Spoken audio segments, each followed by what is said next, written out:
Hello, ladies and gentlemen. This is a financial show. My name is Sasha Star. I would like to introduce my co host, Peter Bennett, a professional from Wall Street, former professional. Hi, Sasha. And I would like to introduce also Nick Paliveda, founder of this network. Welcome to the show, Nick. Hey, Sasha. And of course, we have a very challenging situation on the stock market today. There is a great deviation between Dow Jones index and the Nasdaq. Nasdaq is being decimated in daily today, largely because of the Netflix problem, and that affects many other high-tech stocks, of course. And it seems to me that at the end of the day, when one day there will be more buyers than sellers, then Nasdaq could move higher, but not today, right? Okay, Peter, what do you think about the state of the market today? Well, number one, Netflix is a single company, and it's affecting the market because it's a big cap company. But I don't think that it's really reflective of everything else going on, which is a lot. So, first of all, I just today looked at the S&P 500 and I looked at the Nasdaq, saying how is the market doing? And if you look at the last 3 months, it's almost flat. It's up and down, up and down. The market doesn't know what to do, and I understand why, because this is such an uncertain time. The number one is nobody knows how long inflation is going to count. How long is it going to have big influence?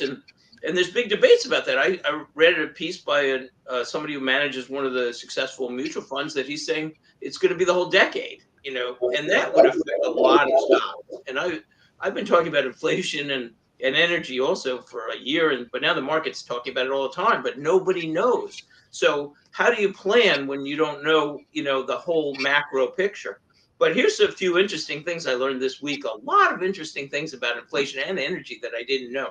First of all, I saw two different articles that said that if inflation was measured on the same basis that it was in the 80s, because the government changed the way they're measuring inflation, it would be about the same as the 70s.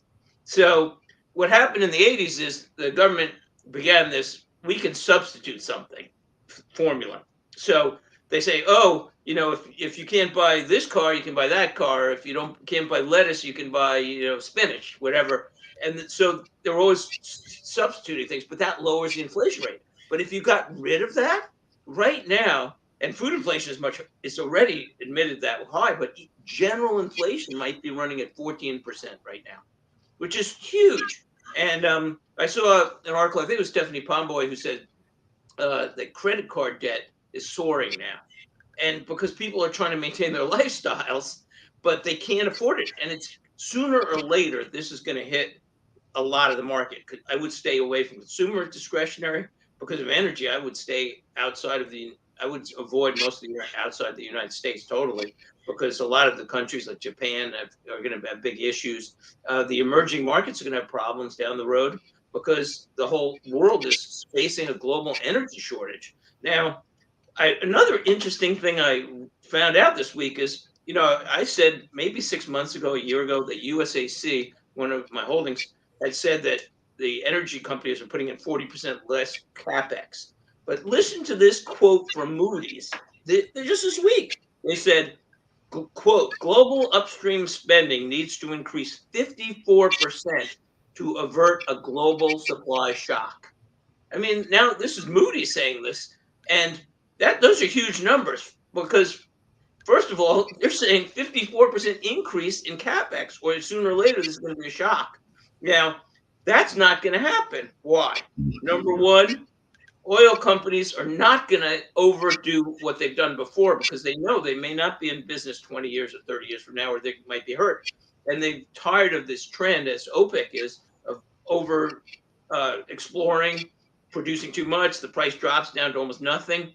But so another thing is that so there the other thing that I learned is since the oil companies have been underinvesting since 2015, so they're not going to increase capex that much. They're increasing it slightly, but first of all, the Biden administration is very hostile in America to the energy companies. I mean, they ran on a platform of basically destroying them. It was almost a quote.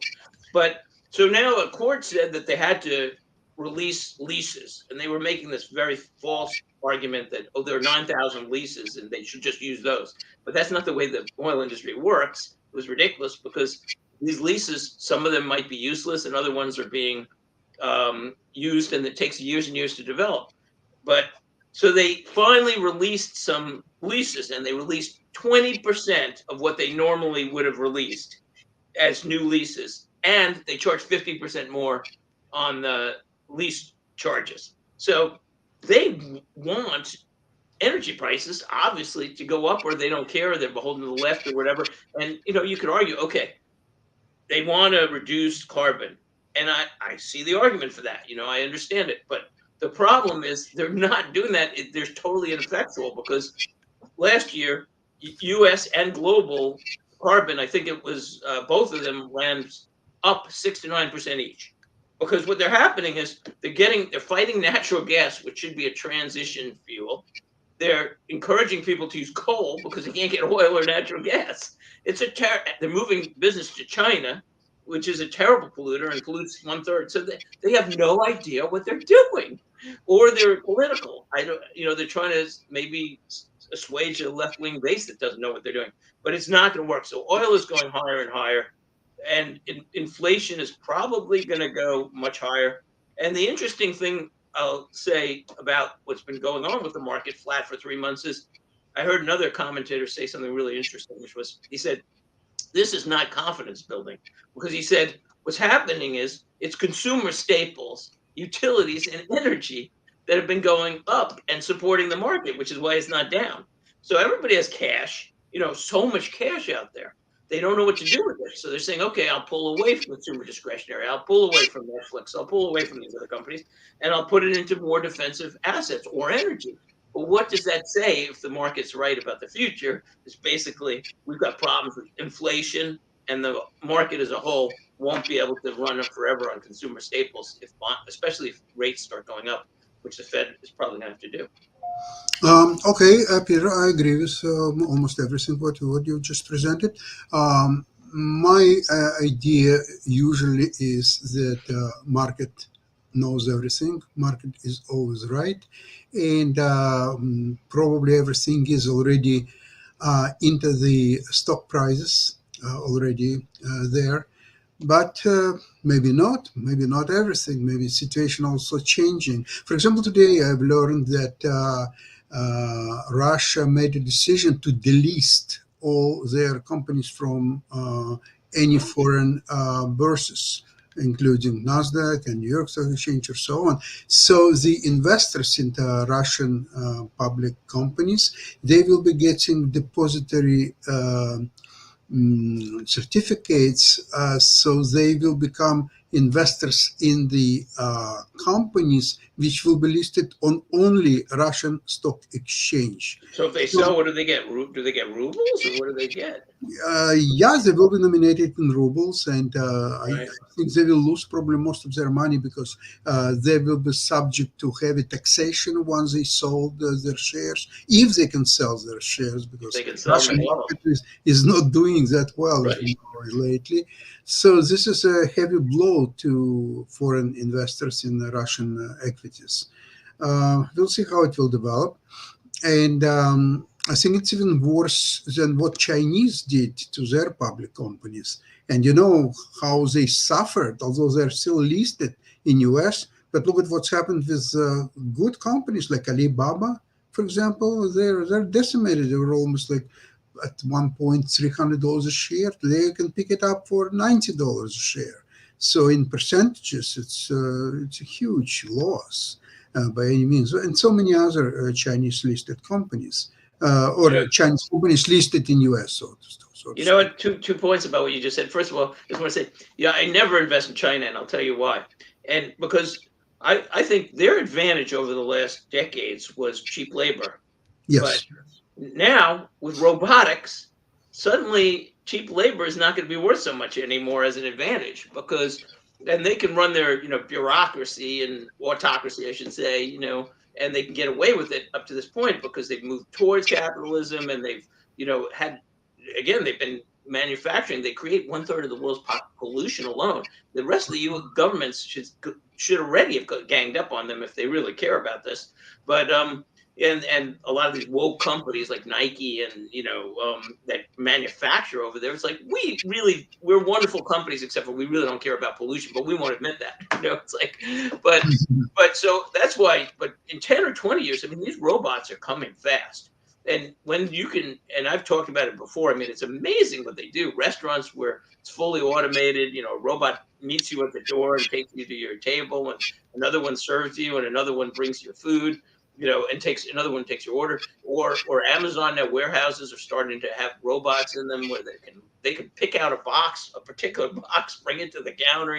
It's not like robots will take all the jobs, but it's a big threat to the U.S. too. But to China, it's like what are they going to do? So that's a big problem. But here's your other point. You said the markets. We've been discussing this a little bit. Are the markets efficient or not efficient? And I say two things. One, the obvious thing to me is they're efficient when there's known information. That's the definition of efficiency. But now we're in a situation where there's so much unknown. I mean, some people think inflation and the Fed will be under control very soon, and others think the Fed is going to have to raise rates. Larry Summers and Larry Kudlow were saying the Fed might have to raise rates to 6 or 8% to get inflation under control. That would be devastating to a lot of the economies. Nobody knows. So, but here's my question too: even if the markets are efficient, what time frame are we talking about? Is the market planning for 6 months, a day, a week, or 10 years or 20 years? Because different investors have different outlooks. I try to invest, except for my certain trading, but a lot of my portfolio, I try to buy and hold. So I'm looking at, I want income in 20 years. I want to, so I have a long-term frame, but is the market efficient in that frame or is it a short-term frame? That's my Um, question. well, I think first of all, it's very important what's happened in the market in the short term, because if you buy a stock, or just any stock, for example, and market drops, say a couple of percentage points, and your stock is going down a couple of percentage points, guess what? Especially those people who are buying on margin, they could be wiped out in a matter of few days, actually. Even if they will use stop losses, so they will lose some money, say a few percentages point. I use a rule of thumb not to lose any more than 7%. If it's a non-margin account, if it's a That's a good margin rule. account, I it like should that be rule. even less than that, say 2.5% probably, what you could allow yourself to lose in any single position. So in this challenging environment, I think the preservation of capital is goal number one, number two, Oh, and number yes. three. Because see, what investor has advantage is access to capital. But if your capital is evaporating due to say poor market conditions, your stock selection, for example, or so, you can be suffering huge losses, and it will take years to rebuild your portfolio.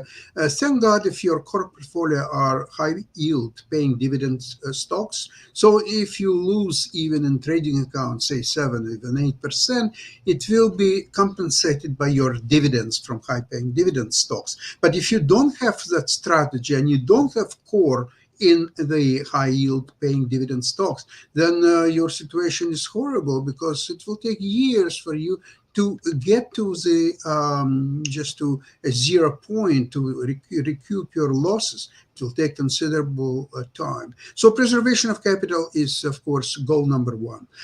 Today in the market, selection of stocks is an extremely important thing. Probably it's everything. So it could be that in your more speculative part of your portfolio, the selection of stocks that can actually not underperform but actually overperform. That's a great situation. And I would like now to present a special guest for today's program, Mariusz Skapinski, who will recommend the stock that we've been followed lately for some time. But welcome to the show, Mariusz. How are you doing? Hey, how are you guys? Thanks for having me. Thank you, Mariusz. So please introduce our again to the idea of the stock that Vortex Analytics, and tell us about this company and how you see it will progress from this point on. Right. So a couple times I was thinking on your show, and I talked a little bit about Voxter Analytics with two ticker symbols. One is VXTR on the Toronto Stock Exchange, and then on OTC, meaning in the US, is VXTRF, F like Frank at the end. Foreign. S- Yeah, and so it's interesting situation because I'm listening to you guys, and obviously, the market is selling off. People are in a lot of pain.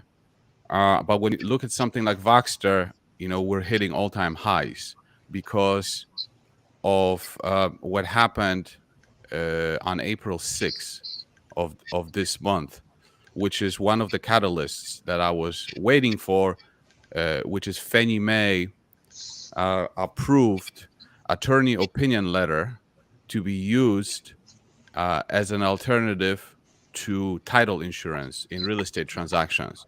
And this news has been so monumental uh, that it took the stock up. I mean, it was almost up 70% couple days ago, and now it's pulled back a little bit, but it's still up like 50% in the last few days just because of that news. How significant is this news, and what is the competition of Vortex, and how the company is addressing that?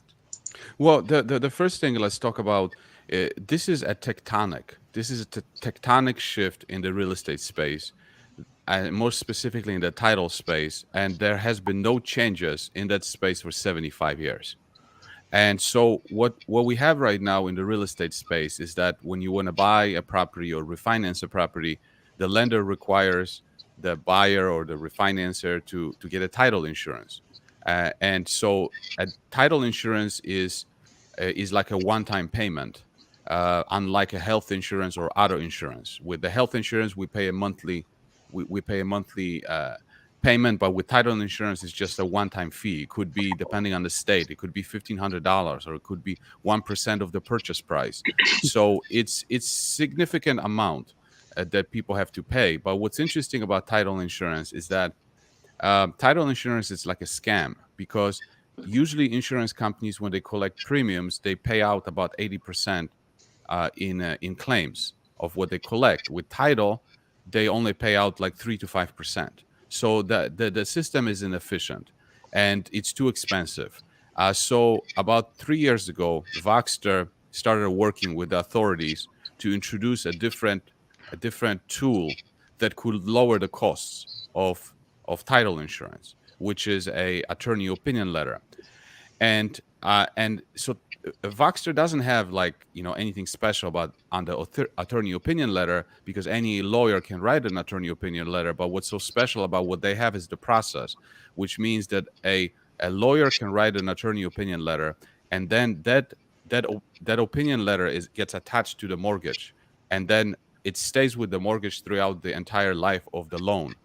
And so that's what Voxter is doing. Voxter has a patent on that process, and it's the only company, in the world, that has that product now.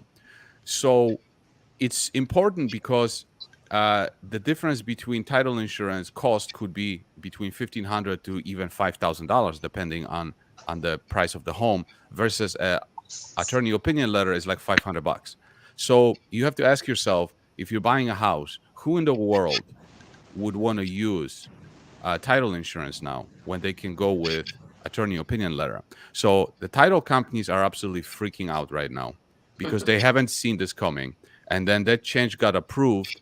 And what this means for Voxter is that uh, it could mean anywhere between 100 million to $1 billion of profit over, starting like as early as December. I mean, the revenues are going to start like within weeks, and they have lenders and insurance companies already lined up, ready to do business. But over time, depending on how much market share they can steal from the title insurance, will depend on how much they will make, and also because title insurance are freaking out because they are afraid of their business.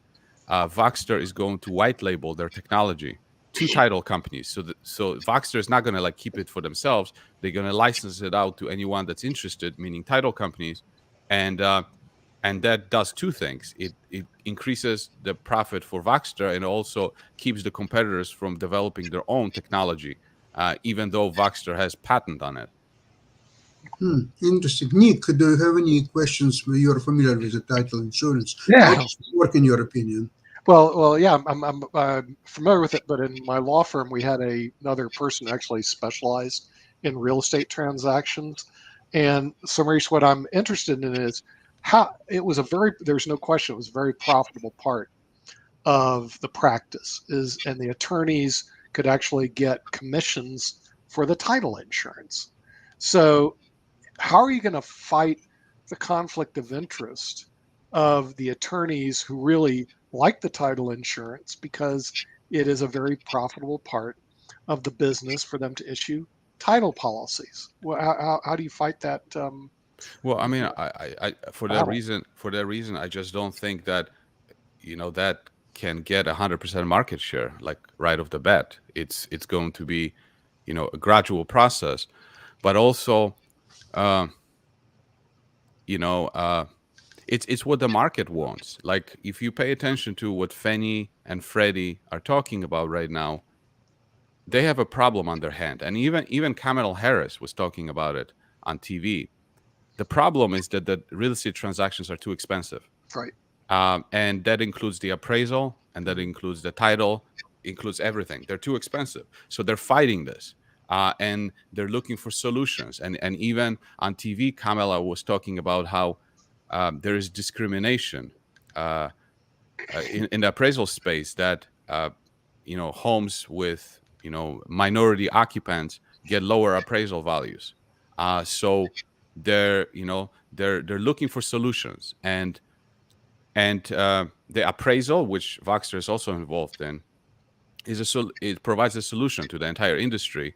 And the thing on the title side, when this thing first came out, people were like, "Well, what makes Voxter so special? Like, what about the competitors?" And what people don't understand is like, it's not a coincidence here.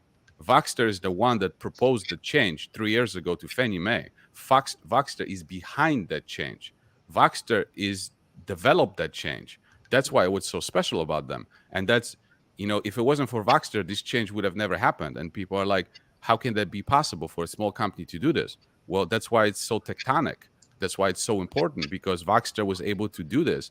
And when I made my videos on Voxter, that attorney opinion letter was just one of the blue sky opportunities. I didn't know if it was for sure that was going to happen. I was buying the stock because of the other business units that they have that are much more valuable than what the stock was trading for. And when this AOL, or attorney opinion letter, was passed, I mean, it took everybody by surprise. I mean, I was kind of hoping that it would happen, but the news is so big that now slowly more institutions are connecting the dots as to just how monumental this is, and are buying shares because of it. So, So, so I was going to say, if this works out, it could be 100 times, maybe, right, or That's something. right. That's right. Value. Well, because if you think about it, let's say you're an investor. Let's say they can generate, let's say, 200 million of net income over the next 24 months from that product. How much is $200 million of net income worth? Right. Depends how many shares there are. No, but like in general, in the market cap, like you Yeah. can put a multiple of 20 times, right, on the Right. net income like this, and it's reasonable. So now we're talking about a value of, let's say, $5 billion. Mhm. Well, the market cap of Voxter today is 700 million. I saw that. So people can connect the dots, and they're like, okay, if this is going to be successful, I'm going to make 10 times my money, and that's only one business unit.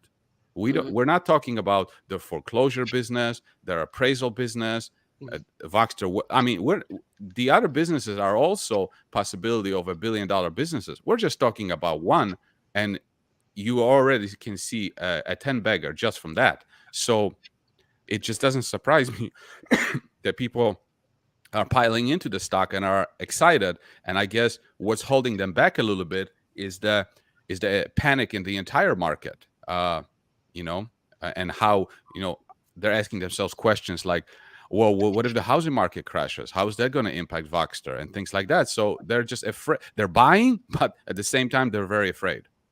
Yeah, a lot of times the market moves that way because you have market makers in the middle. First of all, they don't want the stock to move that high, and people are learning about it gradually. Maybe if some people will watch the show and get in. I bought a very small percentage based on the other show, just a third of a percent or even a tenth of a percent in my IRA because I thought it was speculative. But I said, you know what? If it works out, I could be a 10 or 50 bagger, and so far it's already up. So I'm, Well, and now it's congratulations better on than that ever. purchase.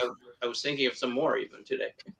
So, is it a good time now to get more shares of what is at this particular time when there are so many uncertainties in the market and there is a scare, especially in the junior issues market, Nasdaq, etc., and so on? What do you think, Well, Marius? it just depends on your time horizon.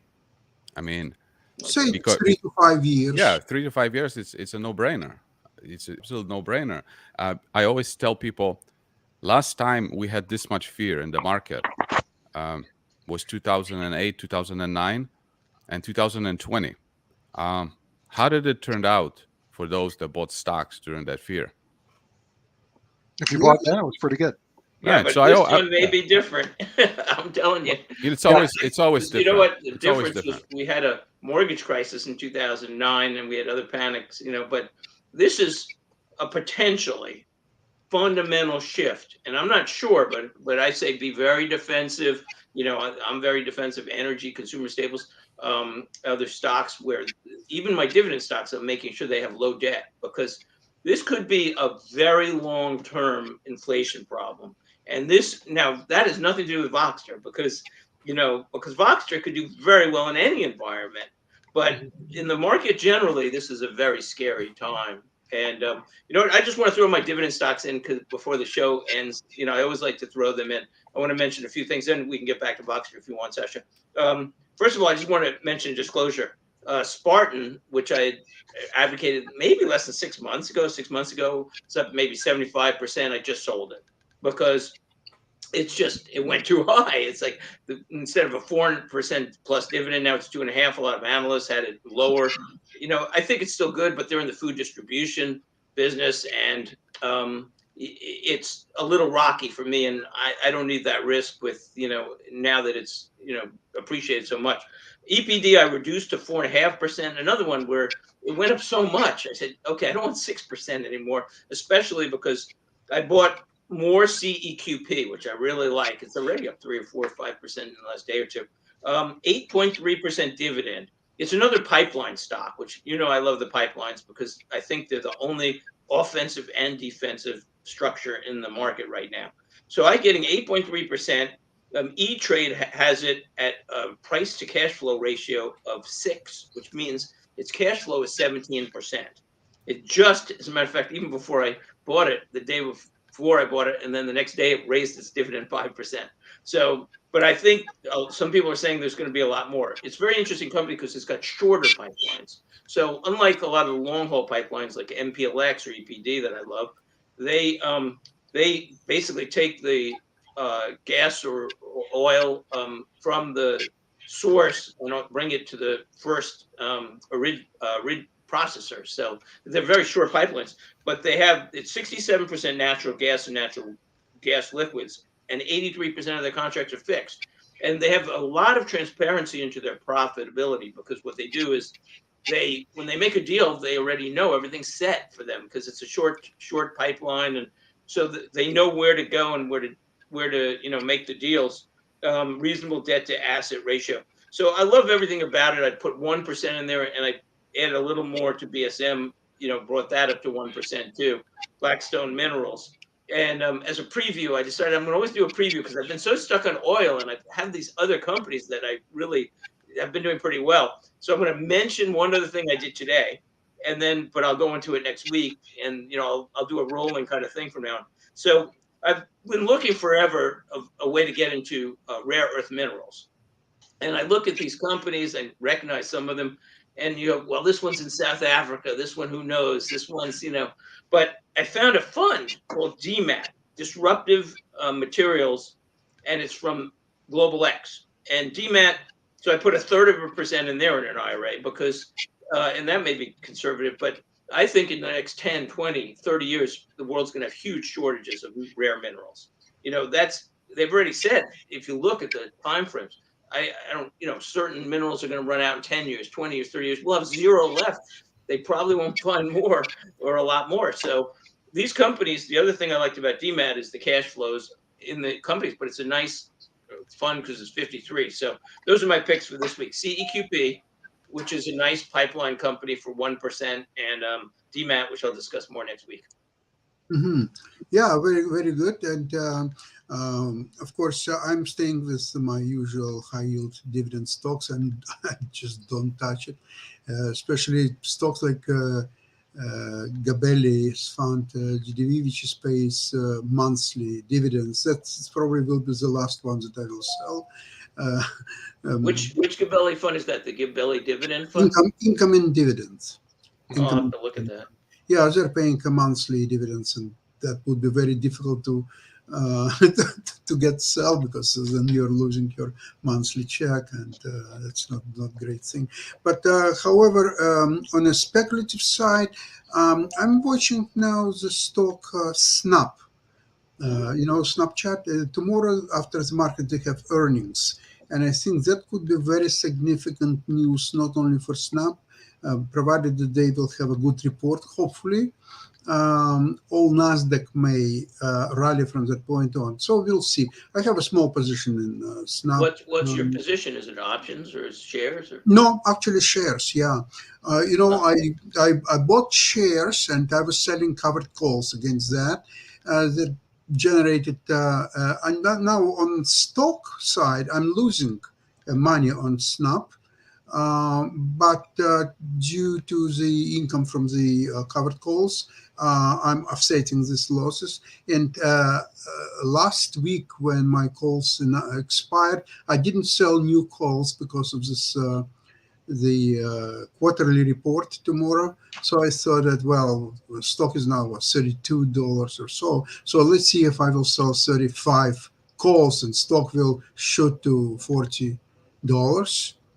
That what happened their last quarterly report. They went up 20% in one day. So of course I had to cover this calls and then sold another calls or so on. So this way I decided to maximize my profit. So you're bullish for the report tomorrow, you're saying?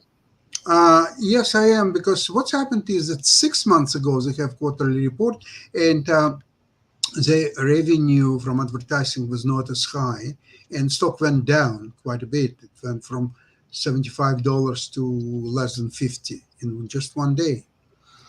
But I didn't have stock at the time, and I started to watch the stock from that point on, because in one day going down from 75 to high 40s, that was kind of unusual. Although everything is usual these days in the market, but I was fascinated with that, and it went down to, actually it was at one point less than 30. That was the time when I acquired position in the stock, and then next. I was going to say, I think one of the concerns is, I think I've been reading stuff about Instagram, and maybe they're taking some of Snap's market share. Something about Instagram. No, it wasn't market share. It was just less revenue because of some new regulations from Google at the time, and No. Uh, yeah, and the Facebook as well. So at that time, when 3 months ago there was another quarterly report, they've done quite well, and advertising revenue recovered or so. okay. So I figured out, okay, so if they could somehow regulate this calamity 6 months ago, and 3 months ago they were doing well, the stock went up from 30 some dollars to over 40 almost instantly. So we'll see what's happened tomorrow. Again, I'm not recommending it to. It's pure Oh speculation. yeah, it's a pure speculation. Yeah, Nick, you doing anything or you're holding right now? I'm like into cash, waiting for the Fed to come out with their new announcement, which Oh takes yeah, it'll place be in a half a couple of weeks. percent for sure. You know, that Yeah, brings up a that's point what I'm that afraid I was of. going to bring up in the beginning, Yeah, which is everybody said the Fed, the Fed was so far behind the curve right. on, you know, inflation to begin with over the last year or two. So now what makes us think that the Fed is going to get this right, I and don't think not, they are. and they were ready. Last time I said, why did they not do half a point then? It's like they're so far behind the curve and nobody knows how far they have to go to fight inflation. So we're going Yeah, to see it, but that's why the markets are going to be nervous for the next few Do you weeks know they that should be. some people or believe that longer. the Fed will raise rate 75 points, not 50? Oh, So in either case, in my opinion, it will yeah. be relief. Whether it's 50 or 75, it's done and over Until with. the next meeting, and then people are going to, I mean, that nobody knows where. Again, Larry Summers and Larry Kudlow, I always quote that because the two Larrys are on the other side of the spectrum, more or less politically. But they both said that rates would have to go astronomically high. Now, I don't even agree with them because I think somewhere between zero, almost, we're at now, very low, and 6%, where they were saying it has to go to near inflation rates to start affecting inflation. I think the whole economy. I mean, we already see mortgages are starting. The mortgage market's changing the housing market, at least affecting it, and so the market will not survive. The whole economy will collapse at 6%. So it won't take that, but it's going to keep raising rates, and the market's going to be very nervous about where it's going to go. It's a very Yeah. sensitive market. Well, Well, in any case, yeah, basically, I dumped everything except the energy stocks, Peter. I'm a believer in the pipelines. To me, the Well, the pipeline. consumer staples I stayed Yeah, with because they're very safe, and right. well, basically I'm defensive on everything, but like XLP that I recommended is up just in the last week, 2 or 3 weeks, 3.5%. Right. Because look, people have so much cash they don't know what to do That's with it, correct. so That they're that going to that part move is to correct. defensive assets and yeah. Right. energy And by because the that's way, going to be the only alternative. another stock in this group, Enbridge, is done well and is doing Oh so. yeah. I still have Enbridge, MPLX, USAC. I'm Yeah, keeping all my energy, and I got rid of everything else. If Enbridge would work out their Line 5 controversy, I would have Right. gotten into Enbridge, but I'm still nervous about what's going to happen with this line. So that's why I'd rather have, the MPLXs or the EPD that I don't need to Yeah. take the risk. Right. well, my cost of Enbridge is around $37, so it's Oh, not you'll do well with it. Yeah. 46. I think even in the worst case scenario, it will go down to 40, for example, but I don't think it will go below that. And so far, it's doing quite well. So Oh, in yeah. any It's been a case, good stock. of course, preservation of capital, one way or another, maybe even buying protective puts on. Maybe Nasdaq 100 or something like that. I don't I don't like buying puts or I know calls. they could be expensive right now because a They lot are. of people are nervous. They are. But you know what? There's the old sell in May and the summers and Sell in May and October walk away. and September and October and everything. Now, historically, by the way, the market has still done better than Sure. 0% on average from Right. May on. Right. But you get some very volatile months when you get the thin trading in the summer and October, September. Who knows where the market's going to go and who knows what the Fed's going to do? But you better be defensive and preservation of capital, as you say. Exactly. I totally agree with you. And hopefully, stocks like Vortex could add something in near future, or maybe not so near future, but at least it's staying a course. And I think there are really good prospects It's of a the good risk company. reward ratio for It's sure. good. I like that a lot. And with that, I would like to end today's program. I would like to thank you all for participations and good luck with your investments. We'll see you next Wednesday. Bye bye.